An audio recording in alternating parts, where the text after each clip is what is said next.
बिबट्याच्या हल्ल्यावर माजी गृहमंत्री दिलीपराव वळसे पाटलांचा निर्णय। अवघ्या 5.5 वर्षांच्या चिमुरडीचा बिबट्याच्या हल्ल्यात दुर्दैवी मृत्यू झाल्याची घटना हृदय पिळवटून टाकणारी आहे।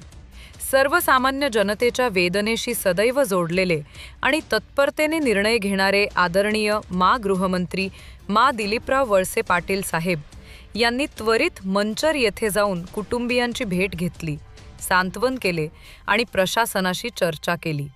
या घटनेनंतर साहेबांनी उत्तर पुणे जिल्ह्यातील तसेच राज्यातील बिबट्या मानवी संघर्षावर नियंत्रण मिळवण्यासाठी 2 कोटी रुपयांचा निधी मंजूर करण्याची घोषणा केली असून यातून सुमारे 200 पिंजऱ्यांची व्यवस्था, आवश्यक मनुष्यबळ आणि सुरक्षात्मक उपाययोजना राबवली जाणार आहेत। तसेच वन विभागाला तातडीने कार्यवाहीसाठी सक्त निर्देश दिले असून शाश्वत तोडगा म्हणून बिबट्या नसबंदी कायदा आणण्यासाठी राज्य सरकारकडून प्रयत्न सुरू आहेत। या विषयावर उपमुख्यमंत्री अजित पवार यांच्याशी चर्चा करून पुढाकार घेतला आहे। उद्या 2 कोटी रुपये याच्यासाठी मंजूर करतो आणि हे 200 पिंजरे या भागातल्या लोकांच्यासाठी किंवा जिथे जिथे गरज आहे, मग ते नगर जिल्ह्यात पण आहेत, राजूर जिल्ह्यात पण आहेत, तर त्याच्यासाठी व्यवस्था करतो। आणि खरा याच्यावर उपाय एक आहे की नुसते पिंजरे लावले आणि बिबट्या सापडला तो सोडून दिला म्हणजे तो गेला असं नाही, तो परत येणार। म्हणून सगळ्यात महत्वाचा विषय जो आहे ते त्या बिबट्यांची नसबंदी करणं गरजेचं आहे। आणि ही नसबंदी झाल्याशिवाय आजच्या कायद्यामध्ये बिबट्यांची नसबंदी करण्याची तरतूद नाही। त्याबाबतचा एक प्रस्ताव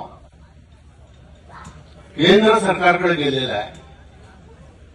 खरं तर भीमाशंकर कारखान्याच्या माध्यमातून आपण हायकोर्टामध्ये एक याचिका सुद्धा दाखल केलेली आहे की या बिबट्यांची नसबंदी करण्यासाठी तुम्ही सरकारला आदेश द्या, कायद्यात दुरुस्ती करायचे आदेश द्या, परंतु ती केस काही अजून बोर्डावर येत नाही। आणि मग शेवटचा उपाय म्हणजे मग मी अजितदादांशी बोललो, अजितदादांना सांगितलं की हा एकदम तातडीचा विषय आहे, तुम्ही याची तातडीने मीटिंग बोलवा। उद्याच्या मंगळवारी त्यांनी याची मीटिंग बोलवलेली पुण्यामध्ये आणि या बिबट्यांच्या प्रश्नावर कायमस्वरूपी कसा मार्ग काढता येईल, केंद्राकडे आपला गेलेला प्रस्ताव कसा मंजूर करून घेता येईल, हे काम आपल्याला त्या ठिकाणी करायचं आणि त्याच्यासाठी आम्ही प्रयत्नशील आहोत। एवढंच आपल्या सगळ्यांच्या माहितीसाठी या ठिकाणी सांगतो। आणि पुन्हा एकदा लक्ष्मण तात्यांना